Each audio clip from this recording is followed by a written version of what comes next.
Bonjour et bienvenue.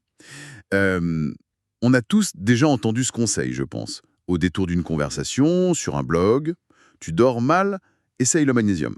Ah oui, c'est devenu un classique. C'est ça, une sorte de réflexe. Mais la question que je me suis toujours posée, c'est est-ce que ça repose sur du solide? Ou est-ce que c'est juste, bon, un truc de plus dans la grande sphère du bien-être? Un peu l'effet placebo, quoi. Exactement. Alors aujourd'hui, on mène l'enquête. On a trouvé un article très complet sur supernutrition.fr qui s'intitule Est-ce que le magnésium aide à mieux dormir? L'idée, c'est de le décortiquer pour voir ce qu'il y a de vrai là-dedans.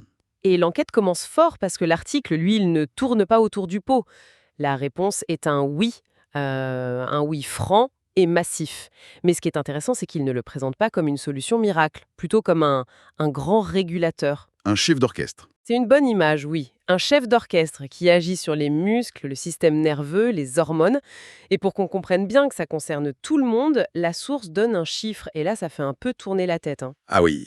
En France, entre 70 et 80% des adultes seraient en déficit de magnésium. 70 à 80%, c'est énorme. C'est énorme. On ne parle pas d'une petite niche. On parle de la grande majorité de la population, potentiellement. Ça change tout. On a donc peut-être des millions de personnes qui galèrent avec leur sommeil sans savoir que ça pourrait venir d'un simple manque. Bon, alors, entrons dans le vif du sujet. Comment un simple minéral peut avoir un impact pareil? Alors, c'est là que ça devient fascinant. L'article décompose son action en trois grands mécanismes. C'est un peu un effet domino. Le premier, le plus facile à comprendre physiquement, c'est son rôle sur la détente musculaire. D'accord. Pour faire simple, un muscle qui se contracte utilise du calcium. Pour qu'il se relâche, il a absolument besoin de magnésium. C'est un duo. L'un ne va pas sans l'autre. Donc, s'il n'a pas assez de magnésium, le muscle a du mal à se mettre en position off. Il reste un peu tendu. Exactement. C'est une tension de fond, souvent on ne s'en rend même pas compte. Les stress de la journée, on contracte les épaules, la mâchoire. Sans assez de magnésium, le corps peine à évacuer tout ça. Donc ce n'est pas juste pour les crampes la nuit. Détendu, ok, c'est la base. Mais ça ne suffit pas. Pour beaucoup de gens, le problème il est dans la tête. C'est le petit hamster qui se met à courir. Ah, le fameux hamster. Comment le magnésium calme ça? C'est le deuxième levier, et sans doute le plus puissant. Son action sur le système nerveux. Le magnésium est essentiel pour moduler l'activité du GABA. Le GABA. Le GABA, c'est le principal neurotransmetteur qui calme le jeu dans notre cerveau. Sa mission, c'est de freiner l'activité des neurones, de leur dire stop, on ralentit. Le magnésium, en fait, il aide le GABA à mieux faire son travail. Il amplifie le message calme-toi. L'article utilise une analogie que je trouve géniale. Il dit que le magnésium aide à baisser le volume de nos pensées. C'est exactement ça. C'est cette radio mentale qui tourne en boucle 2 heures du matin. Et ce n'est pas juste une image. La source cite une étude de 2020 qui confirme ce rôle central du magnésium dans la régulation du stress. Tout à fait. Et ça va même plus loin, au niveau hormonal. D'un côté, il va freiner la production de cortisol. L'hormone du stress. Voilà. Un pic de cortisol le soir, c'est la nuit blanche assurée. Et de l'autre côté, il participe à la fabrication de la mélatonine, l'hormone du sommeil. Donc, il fait un double jeu, mais pour notre bien. Attends, ça c'est un point super important. Ce n'est pas une seule action, c'est une cascade. C'est ça. Ça détend le corps, ça calme le cerveau, et en plus ça aide à produire les bonnes hormones. C'est une approche à 360 degrés en fait. Exactement. Et il y a même un troisième levier qui boucle la boucle. C'est son action sur notre humeur, avant même d'aller au lit. Le magnésium est essentiel pour produire de la sérotonine. L'hormone du bien-être. Voilà. Donc un bon niveau de sérotonine dans la journée, ça veut dire qu'on est plus calme, moins anxieux. Et on arrive au moment du coucher dans un état d'esprit beaucoup plus apaisé. On n'emporte pas toutes les angoisses de la journée sous la couette. C'est presque de la prévention. C'est ça. Il ne force pas le sommeil comme un somnifère. Il recrée les conditions idéales pour que le sommeil arrive naturellement. C'est très clair. Mais bon, tout ça, ça ne marche que si on est en carence. Comment on sait si on est concerné? L'article donne des pistes, j'imagine. Oui, il dresse un portrait robot assez précis. Et ce qui est frappant, c'est que les symptômes sont souvent liés à la nuit. Par exemple, la difficulté à s'endormir alors qu'on est épuisé. Avec les pensées qui tournent en boucle. Voilà. Il y a aussi le sommeil agité, léger, l'impression de se réveiller aussi fatigué que la veille. Je reconnais des choses. L'article parle aussi des crampes, des secousses musculaires, la paupière qui saute, ce genre de choses. Oui, La paupière qui saute, c'est un signe classique. Il y a aussi l'irritabilité en fin de journée et cette fatigue intense dès le matin. Et ce qui est fou, c'est beaucoup de gens mettent ça sur le compte du stress, sans penser une seconde à un nutriment. Mais les deux sont liés. C'est ce que dit la source. Le stress est le premier voleur de magnésium. Quand on stresse, on en consomme et on en élimine beaucoup plus. Ajoute à ça une alimentation moderne, le café, l'alcool, et tu as la recette parfaite pour vider les stocks. D'accord. Alors imaginons, on se reconnaît dans ce tableau. On se dit, ok, je tente. On va en pharmacie, et là, c'est le chaos. Il y a 10 sortes de magnésium. L'article est très clair là-dessus, tous ne se valent pas. C'est le point le plus important pour ne pas jeter son argent par les fenêtres. Il faut comprendre deux choses. La biodisponibilité, C'est-à-dire la quantité qui est vraiment absorbée par le corps. Exactement. Et la tolérance digestive, parce que certaines formes sont si mal absorbées qu'elles restent dans l'intestin et elles ont un effet laxatif. Pas idéal pour bien dormir. bon, alors si on devait faire un petit guide pour s'y retrouver. L'article fait un tri très simple. L'option premium, c'est le bisglycinate de magnésium.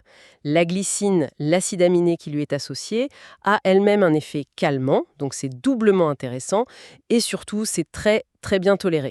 Ok, ça c'est le top, et pour un bon rapport qualité-prix. Là, on a le citrate de magnésium. C'est un peu l'efficace polyvalent. Très bonne assimilation, plus abordable. Un excellent choix pour la plupart des gens. Et le magnésium marin, on en entend beaucoup parler. Alors, le magnésium marin, c'est l'option naturelle mais variable. Ça peut être très bien, mais il faut lire l'étiquette. Souvent, il contient pas mal d'oxyde de magnésium, une forme mal absorbée et laxative. Donc l'oxyde, c'est un de ceux qu'il faut éviter le soir. Absolument. L'article met une croix rouge sur l'oxyde et le chlorure de magnésium, absorption très faible, effet quasi nul sur le sommeil et risque réel de passer une partie de la nuit aux toilettes. Contre-productif. Un dernier point là-dessus m'a interpellé. Les fameux cofacteurs. On voit souvent magnésium plus B6 ou Avectorine. C'est du marketing? Non, pas du tout, et c'est une très bonne question. Ce ne sont pas des gadgets, il faut voir le magnésium comme un colis. La vitamine B6, c'est la clé qui ouvre la porte de nos cellules pour laisser entrer le colis. Ah, d'accord. La taurine, elle, aide à garder le magnésium à l'intérieur de la cellule une fois qu'il est rentré. Ce sont des facilitateurs, c'est un vrai plus. L'image du colis et de la clé est parfaite. C'est très clair. Bon, on a choisi la bonne formule. Maintenant, les questions pratiques. Quand on le prend, combien de temps? Pour le timing, la source recommande de le prendre le soir, pendant ou juste après le repas, environ 1 à 2 heures avant de se coucher. Ça lui laisse le temps d'agir. Voilà, pour que l'effet relaxant soit optimal au moment d'aller au lit. Et sur la durée? Ce n'est pas un truc qu'on prend juste une fois quand on sent qu'on va mal dormir. Non, et c'est une différence fondamentale. Il faut voir ça comme une cure pour refaire le plein. L'article parle de 4 à 6 semaines. C'est le temps nécessaire pour recharger les batteries. L'effet est cumulatif, c'est la régularité qui paie. D'accord, c'est une rééducation en quelque sorte.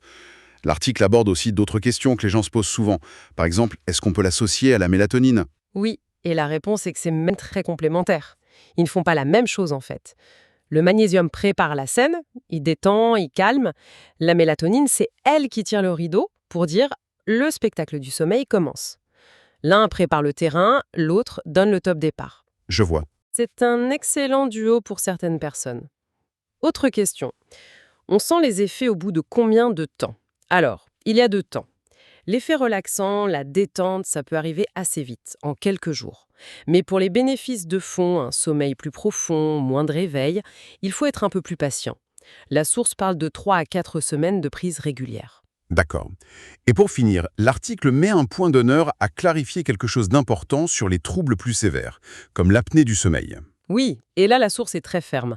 Le magnésium ne traite pas l'apnée du sommeil. C'est une pathologie sérieuse qui demande un suivi médical. C'est crucial de ne pas tout mélanger. Il serait même dangereux de le penser. Par contre, ça peut être un soutien. En améliorant la relaxation musculaire, ça peut contribuer à une meilleure qualité globale du sommeil, mais toujours en complément d'un traitement médical, jamais en remplacement. Et il y a une mise en garde générale aussi, je crois. Oui, pour les personnes qui souffrent d'insuffisance rénale, consultation médicale obligatoire avant toute supplémentation. C'est très important. Bon, le verdict de notre enquête semble assez clair. Le lien entre magnésium et sommeil, ce n'est pas de la poudre de perlipimpin. C'est une mécanique bien huilée avec des bases biologiques très concrètes. C'est un grand pacificateur pour le corps et pour l'esprit. C'est une très bonne synthèse. Il ne nous assomme pas, Il nous rend la capacité de trouver le sommeil par nous-mêmes. C'est un soutien, pas une béquille. Exactement. L'article est très efficace pour expliquer comment combler une carence. Mais si on prend un peu de recul, ça m'amène à une autre réflexion. Je t'écoute. Si notre mode de vie moderne, avec son stress, son alimentation, nous vide à ce point d'un minéral aussi essentiel, au point de saboter nos nuits, quelles autres fonctions vitales de notre corps sont silencieusement compromises par cette même carence, bien au-delà du sommeil? Ça invite à réfléchir non seulement à comment se supplémenter, mais surtout à la source du problème. Comment on fait pour préserver au quotidien cet équilibre fondamental?